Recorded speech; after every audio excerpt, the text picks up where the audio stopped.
Assalamualaikum warahmatullahi wabarakatuh. Perkenalkan, nama saya Lira Saraswati dari kelas 5 PSE dengan NIM 402220103. Ingin menjelaskan video tutorial untuk ARDL dengan kelompok 5. Di sini X1-nya CAR kita menggunakan data tim series karena hanya menggunakan satu objek, yaitu bus pada periode 2019 dan sampai 2023 dengan variabel independen X1 CAR, X2 NPF, variabel dependen Y-nya nom. Untuk langkah-langkahnya, yang pertama pengujian statistik deskriptif, yang kedua pengujian stasioner, yang ketiga penentuan lag optimum, yang keempat model ARDL secara umum, yang selanjutnya pengujian kointegrasi, pengujian asumsi klasik, interpretasi model jangka pendek, dan interpretasi model jangka panjang. Untuk selanjutnya kita download datanya dulu.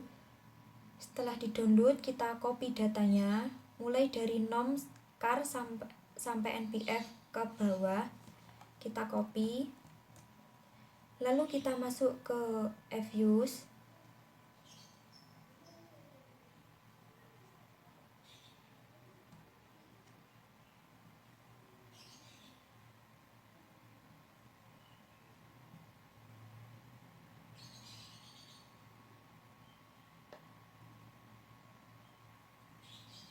Sebentar ya teman-teman.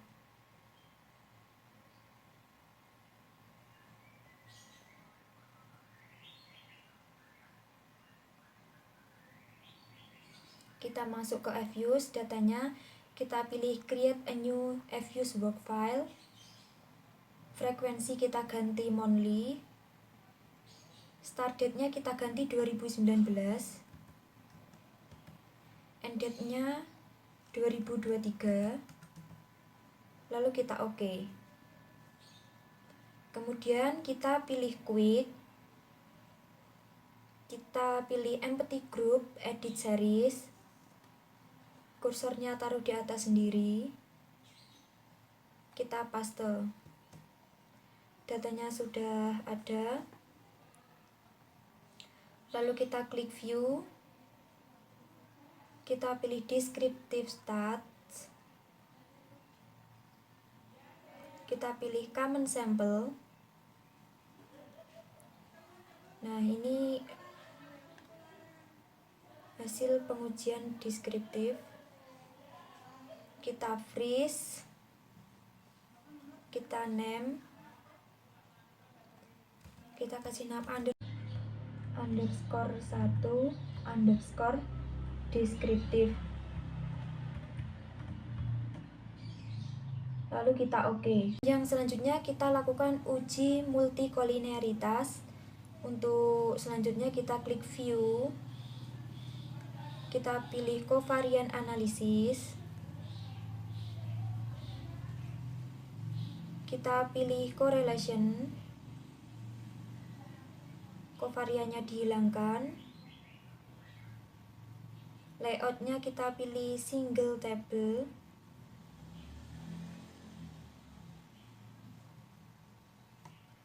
Lalu kita OK. Ini untuk hasilnya uji multikolineritas. Kita freeze. Kita name. Kita kasih nama underscore 2 underscore multikolineritas. Kita OK. Tabel hijau kita tutup. Kita baca untuk hasilnya di PPT. Untuk pengujian multikolineritas yaitu nilai korelasi CAR dan NPF sebesar min 0,797 kurang dari 0,09, maka tidak terjadi multikolineritas pada model. Selanjutnya kita ke uji stasioneritas. Kita klik 2 kali pada nom. Kita klik 2 kali. Kita klik view. kita pilih unit root test.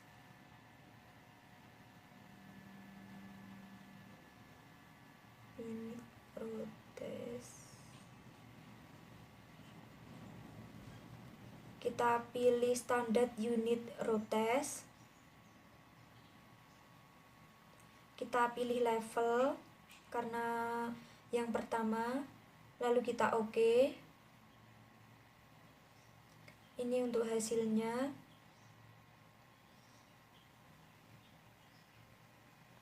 Kita freeze. Kita name. Diberi nama underscore 3 underscore s nom underscore level, karena yang pertama lewat pengujian pertama kita tulis level. Tutup tabel hijau, kita baca hasilnya. Untuk uji stasioner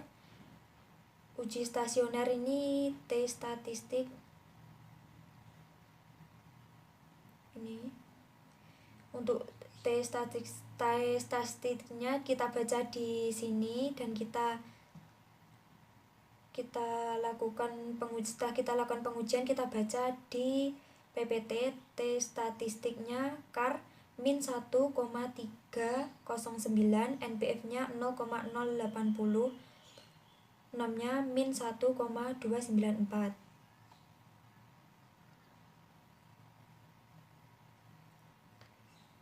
Untuk yang kedua, kita klik view pengujian stasioner lagi, pilih unit root test, pilih standard unit root test. Untuk yang kedua kita pilih first different, lalu kita oke.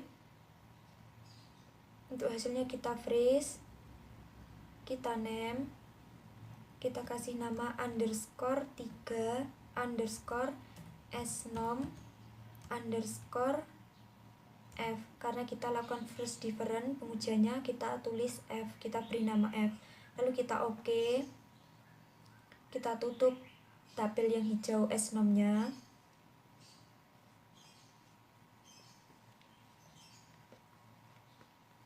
Kita lakukan pengujian dulu, nanti baru kita baca di PPT-nya. Untuk yang kedua, setelah selesai di variabel nom, kita ke variabel CAR, klik 2 kali pada CAR, lalu kita pilih view, klik view, kita pilih unit root test, pilih standard unit root test, kita pilih level, kita oke. Hasilnya kita freeze, name, diberi nama underscore 3 underscore scar underscore level. Kita oke. Kita tutup tabel hijau yang CAR-nya. Untuk selanjutnya kita klik view, kita pilih unit root test, maka kita lakukan di first different. Kita oke. Hasilnya kita freeze, kita name, kita beri nama underscore 3 underscore scar underscore f, lalu kita oke. Tabel 3S scar-nya kita tutup.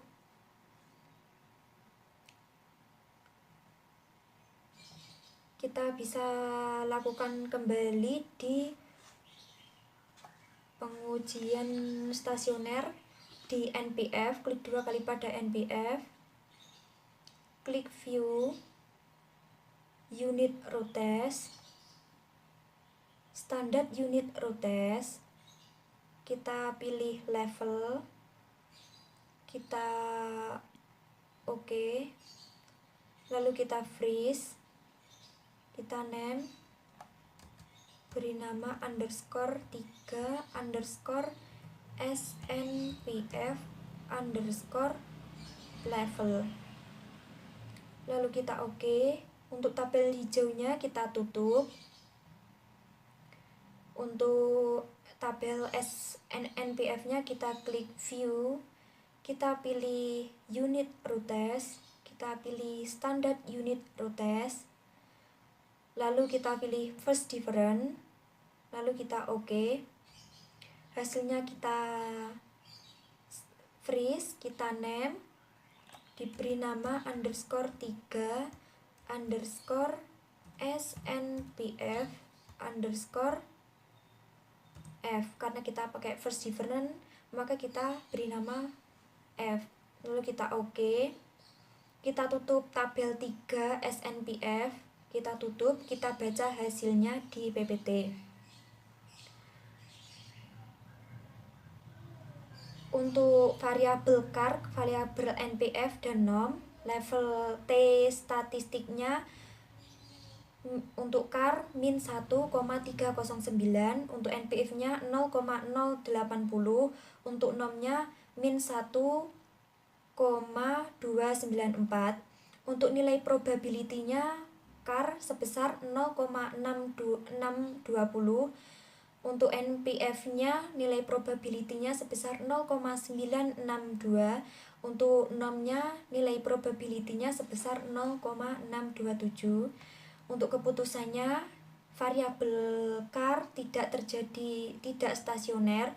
Untuk variabel NPF tidak stasioner, NPF-nya min 8,425.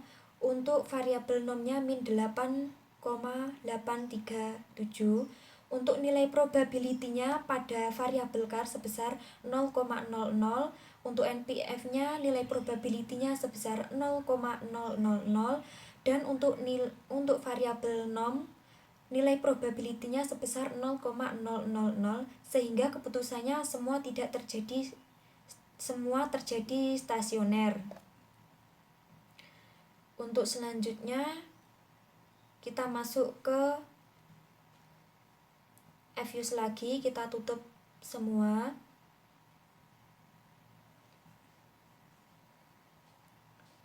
Kita tutup, kita pilih yes. Untuk ARDL, model ARDL tidak seperti biasanya klik quick, tetapi kita tekan klik kontrol, lalu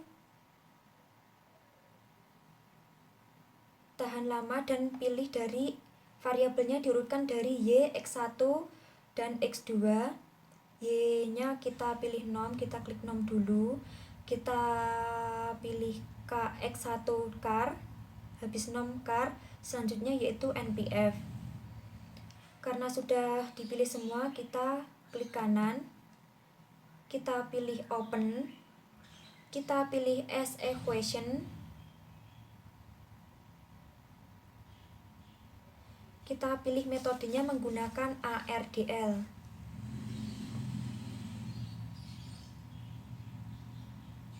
Kita ARDL.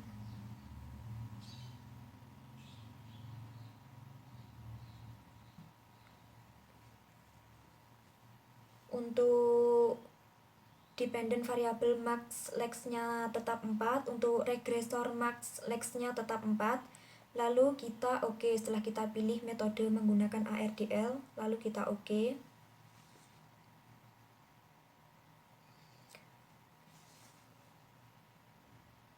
Untuk hasilnya ini langsung kita name, tidak kita freeze. Kita name, kita kasih nama ARDL. Lalu kita oke.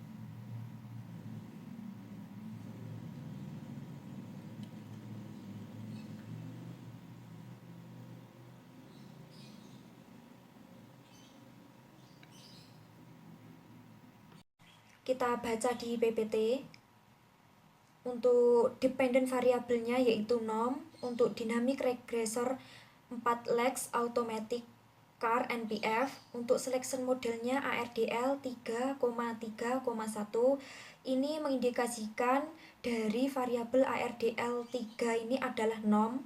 di sini nom yang meliputi nom min 1, nom min 2, dan nom min 3 berjumlah 3. Sementara 3 selanjutnya miliknya char, variabel char, yang diindikasikan dengan char min 1, char min 2, char min 3, dan untuk satunya ini miliknya npf dan diindikasikan dengan npf min 1.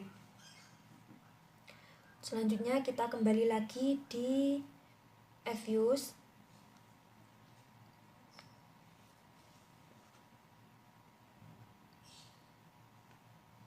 Untuk selanjutnya yaitu kita lakukan pengujian log optimum, yaitu klik 2 kali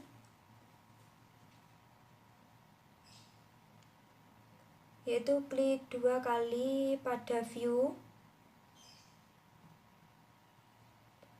Kita pilih model selection summary.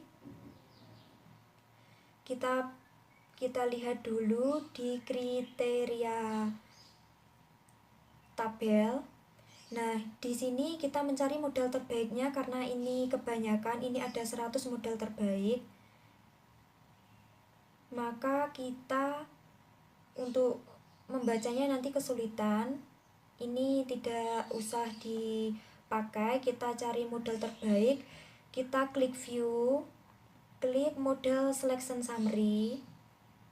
Kita pilih kriteria graph. Nah, di sini ada 20 model terbaik. Model terbaiknya ada di ARDL 3,3,1. Ini model terbaiknya dari ARDL. Karena kita sudah mencari model terbaik, lalu kita freeze. Kita name.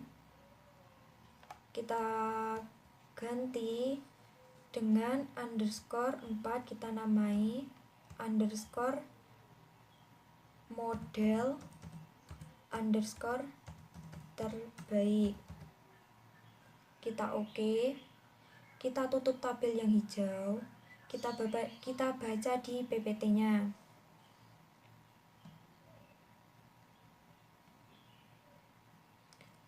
Ini di PPT, mohon maaf karena tidak saya cantumkan, maka saya jelaskan di FU saja. Karena tadi kita kesulitan untuk membaca model terbaik berjumlah 100, maka kita cari yang pakai kriteria graph, memakai 20 model terbaik saja, dan model terbaik berada di bawah paling kiri ARDL 331. Selanjutnya kita lakukan pengujian kointegrasi, yaitu klik view, klik koefisien diagnostik.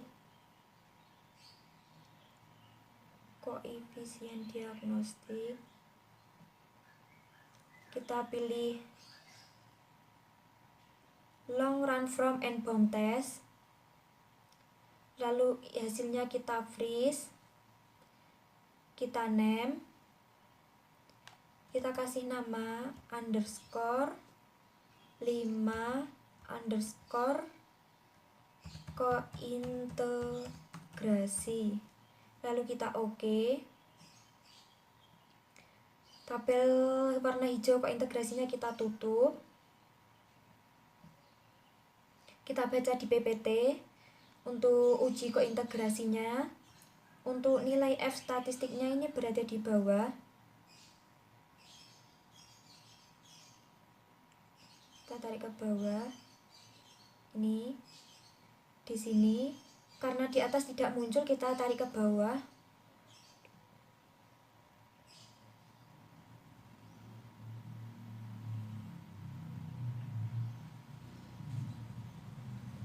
Untuk kointegrasinya, untuk F statistiknya sebesar 4.163. Untuk nilai K-nya 2, value-nya sama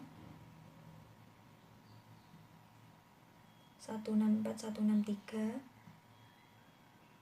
Nilai F statistiknya 4,163 sama, untuk K-nya 2, dan untuk signifikannya 5%, kemudian 3,1 dan 3,87.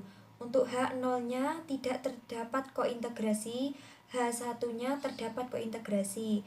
Nilai F statistik sebesar 4,16 lebih besar dari 3,87, maka tolak H0 dan disimpulkan terdapat kointegrasi.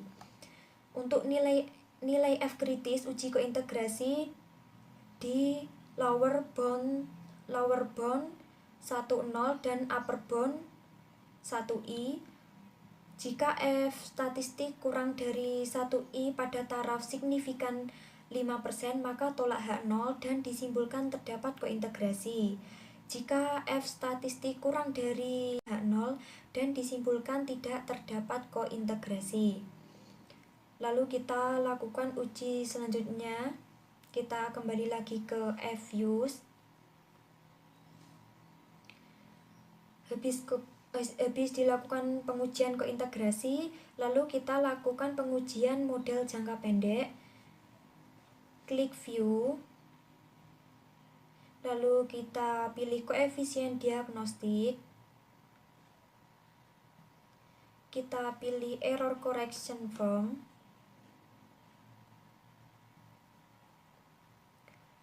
hasilnya ini kita freeze, kita name, kita kasih nama _6 pendek.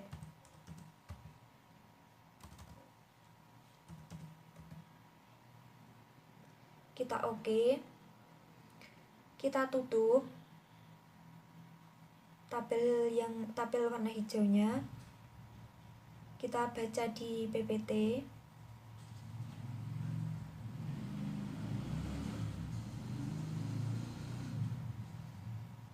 Untuk ECM regression case 2 result constant and no trend. Ini hasil dari pengujian model jangka pendek. Untuk D nom min 1-nya koefisiennya sebesar min 0,009093. Untuk D nom min 2 nilai koefisiennya 0,341. Untuk nilai variabel D-car-nya min 0,017. Untuk variabel D-car min 1 nilai koefisiennya 0,019. Min 2 nilai koefisiennya sebesar 0,063. Untuk DNPF nilai koefisiennya sebesar 0,122. Untuk kointegrasi min 1 nilai koefisiennya sebesar min 0,302.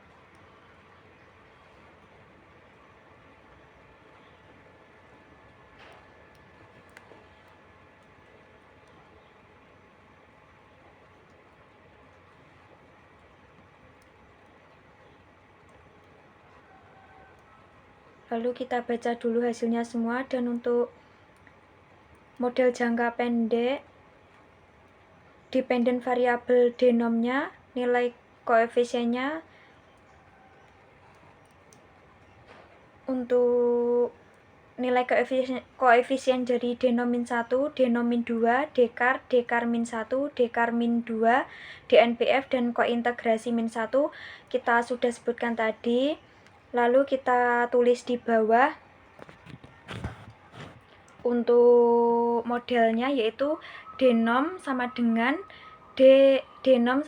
min 0,009 dikali denom min 1 ditambah 0,342 dikali denom min 2 dikurangi 0,018 dikali D-car ditambah 0,019 dikali D-car min 1 ditambah 0,064 dikali D-car min 2 ditambah 0,122 dikali DNPF dikurangi 0,302 dikali kointegrasi min 1 plus E. Kita baca dari sini, kita tulis dari nilai koefisien dari nilai variabel tersebut. Untuk selanjutnya yaitu interpretasi model jangka pendek. Untuk nilai koefisiennya masih sama dari model jangka pendek. Kita baca untuk denom min 1, nilai koefisien denom min 1 sebesar min 0,009 menunjukkan bahwa setiap peningkatan sebesar 1 unit dari denom min 1 akan diikuti oleh penurunan sebesar 0,009 unit denom dalam periode yang sama. Ini mengindikasikan hubungan negatif antara denom min 1 dengan denom. Untuk denom min 2, nilai koefisien denom min 2 sebesar 0,342 menunjukkan bahwa setiap peningkatan sebesar 1 unit dari denom min 2 akan diikuti oleh peningkatan sebesar 0,342 unit denom dalam periode yang sama. Ini mengindikasikan hubungan positif antara denom min 2 dengan denom. Untuk dekar, variabel dekar, nilai koefisien dekar sebesar min 0,018 menunjukkan bahwa setiap peningkatan sebesar 1 unit dari dekar akan diikuti oleh penurunan sebesar 0,018 unit denom dalam periode yang sama. Ini mengindikasikan hubungan negatif antara dekar dengan denom. Untuk dekar min 1, nilai koefisien dekar min 1 sebesar 0,019 menunjukkan bahwa setiap peningkatan sebesar 1 unit dari dekar min 1 akan diikuti oleh peningkatan sebesar 0,019 unit denom dalam periode yang sama. Ini mengindikasikan hubungan positif antara dekar min 1 dengan denom.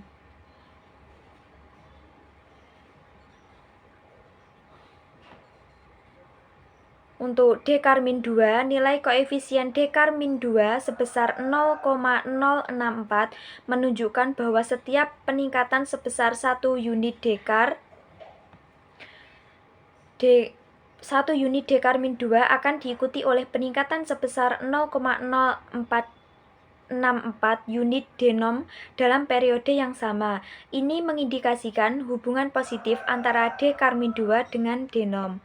Untuk variabel DNPF, nilai koefisien DNPF sebesar 0,122 menunjukkan bahwa setiap peningkatan sebesar 1 unit dari DNPF dan akan diikuti oleh peningkatan sebesar 0,122 unit denom dalam periode yang sama. Ini mengindikasikan hubungan positif antara DNPF dengan denom. Dan variabel kointegrasi min 1, nilai koefisien kointegrasi min 1 sebesar min 0,302 menunjukkan bahwa terdapat penyesuaian negatif yang relatif sedang terhadap ketidakseimbangan jangka panjang dalam model ARDL. Artinya, jika terjadi deviasi dari keseimbangan jangka panjang, sistem akan mengoreksi sekitar 30,2% per triwulan untuk kembali ke keseimbangan tersebut dan membutuhkan 100/30,2 yaitu 3,31 triwulan.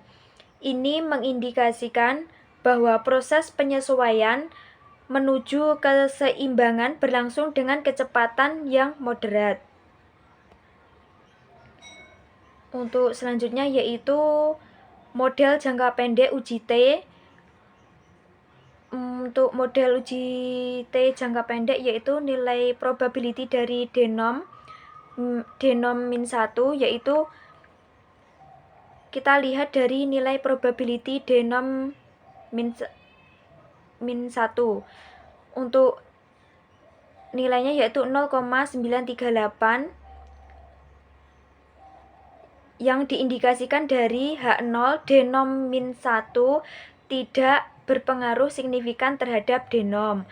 Untuk H1-nya denom min 1 berpengaruh signifikan terhadap denom.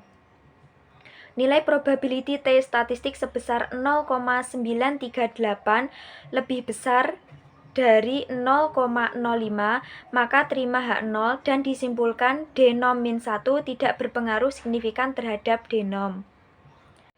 Untuk selanjutnya yaitu model jangka pendek uji T. Dari variabel denom min 2, nilai probability-nya sebesar 0,005 diindikasikan dari H0 denom min 2 tidak berpengaruh signifikan terhadap denom. H1 denom min 2 berpengaruh signifikan terhadap denom.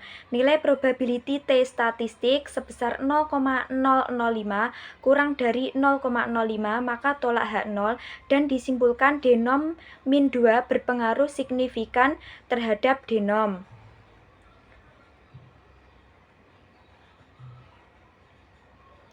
Model jangka pendek uji T untuk variabel Dekar dengan nilai probability 0,538 diindikasikan dari H0 Dekar tidak berpengaruh signifikan terhadap denom, H1 Dekar berpengaruh signifikan terhadap denom, dan nilai probability T statistik sebesar 0,538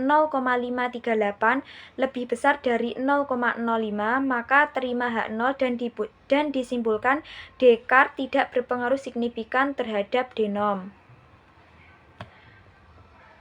Untuk selanjutnya yaitu Dekar min 1, nilai probability 0,467 diindikasikan dari H0 Dekar min 1 tidak berpengaruh signifikan terhadap denom, H1 Dekar min 1 berpengaruh signifikan terhadap denom. Untuk nilai probability T statistik sebesar 0,467 lebih besar dari 0,05 maka terima H0 dan disimpulkan Dekar min 1 tidak berpengaruh signifikan terhadap denom. Untuk selanjutnya yaitu Dekar min 2 masih untuk uji T dengan variabel Dekar min 2 nilai probability-nya sebesar 0,022 diindikasi min 2 tidak berpengaruh signifikan terhadap denom, sementara H1 Dekar min 2 berpengaruh signifikan terhadap denom. Dan nilai probability T statistik sebesar 0,022 kurang dari 0,05 maka tolak H0 dan disimpulkan Dekar min 2 berpengaruh signifikan terhadap denom. Untuk selanjutnya variabel yang kita baca yaitu DNPF dengan nilai probability sebesar 0,5907 dan diindikasikan dengan H0 DNPF tidak berpengaruh signifikan terhadap denom, sementara H1-nya DNPF berpengaruh signifikan terhadap denom. Nilai probability T statistik sebesar 0,591 lebih besar dari 0,05 maka terima H0 dan disimpulkan DNPF tidak berpengaruh signifikan terhadap denom.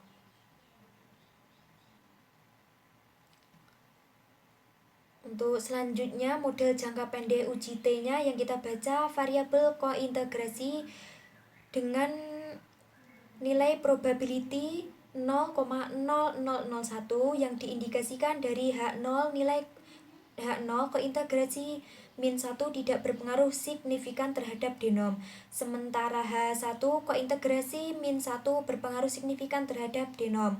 Nilai probability T statistik sebesar 0,000 kurang dari 0,05 maka tolak H0 dan disimpulkan kointegrasi min 1 berpengaruh signifikan terhadap denom. Dan untuk selanjutnya kita lakukan pengujian kembali ke FUS lagi. Kita lakukan pengujian asumsi klasik yaitu klik view, kita pilih residual diagnostik, kita pilih histogram normality, histogram normality test. Ini untuk grafiknya, kita freeze, kita name, kita beri nama underscore 7 underscore normalitas. Kita oke. Kita tutup. Yang bukan ini untuk nilai Jar-Kuberanya di grafik pengujian asumsi klasik. Nilai Jar-Kubera sebesar 6,83 8356 dan nilai probability-nya sebesar 0,0327. Untuk selanjutnya kita lakukan pengujian autokorelasi. Kita klik view, kita pilih residual diagnostic, kita pilih serial correlation. Untuk selanjutnya, setelah kita lakukan pengujian autokorelasi, hasilnya sudah ada, kita freeze, kita name, kita kasih nama underscore, setiap pemberian nama kita kasih underscore 7 underscore autokorelasi. Kita oke, kita tutup tabel yang hijau.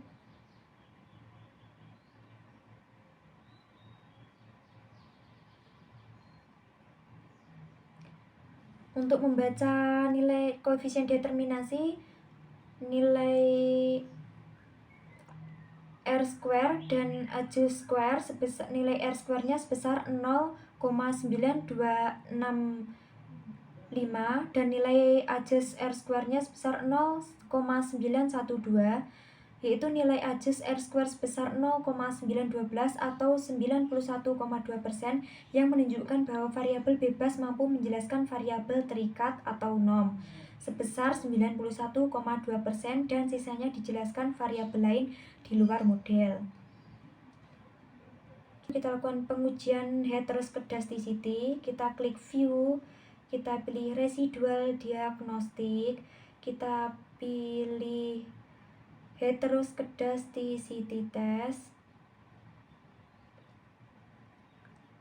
kita tipenya kita pilih ARCH, lalu kita oke. Ini untuk hasilnya, kita freeze, kita name underscore 7 underscore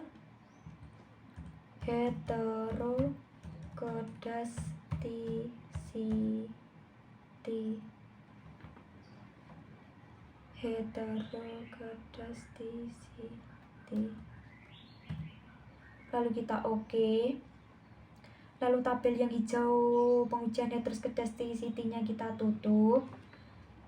Kita lakukan di pengujian model jangka panjangnya, kita klik view, kita pilih koefisien diagnostik,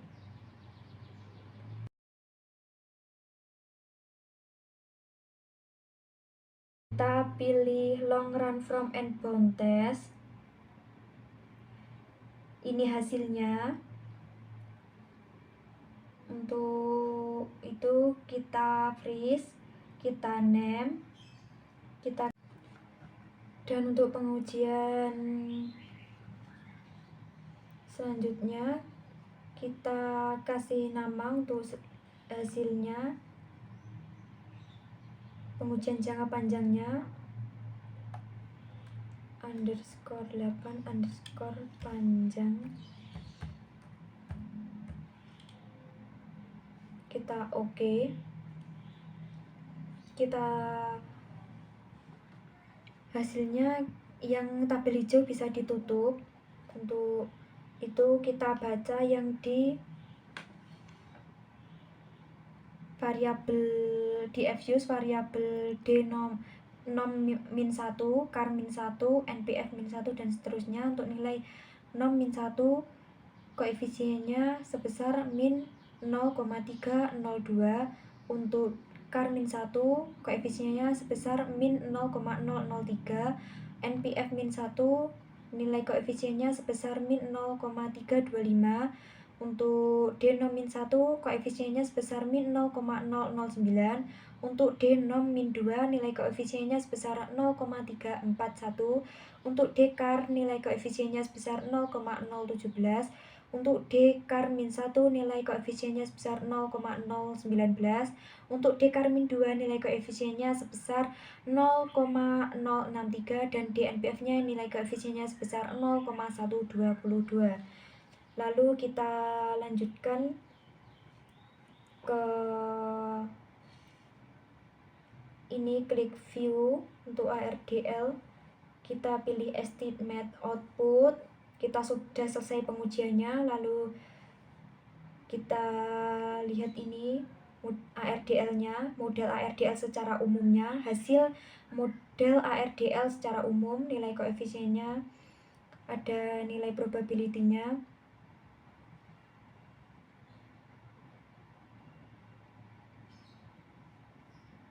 Dan untuk nilai nomin 1 sebesar 0,688, nomin 2 0,351, nomin 3 min 0,341, kar min 0,017, kar min 1 0,033, kar min 2 0,044, kar min 3 min 0,063, NPF 0,122, NPF min 1 min 0,447, untuk C-nya 1,695. Untuk selection modelnya masih sama, 3, model terbaiknya 331 ini, pakai yang tadi di bawah. Dan selanjutnya kita tutup. Ini untuk melihat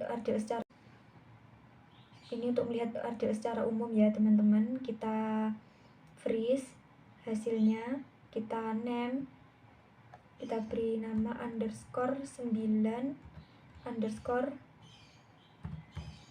model umum. Kita oke. Pengujiannya sudah selesai, lalu kita tutup tabel yang hijaunya. Untuk menutup semuanya, kita klik file, kita pilih save as, kita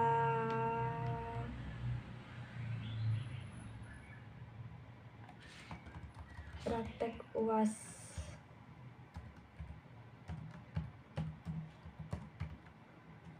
ARDL.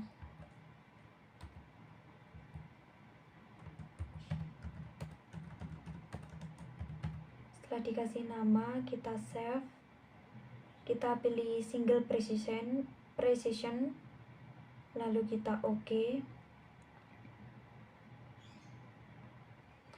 Sudah selesai, kita bisa tutup fuse-nya.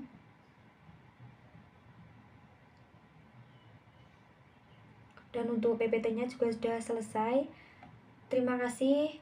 Inilah tutorial dari saya. Mungkin ada kurang lebihnya dalam video maupun dari salah-salah kata dari saya. Mohon maaf yang sebesar-besarnya. Wassalamualaikum warahmatullahi wabarakatuh.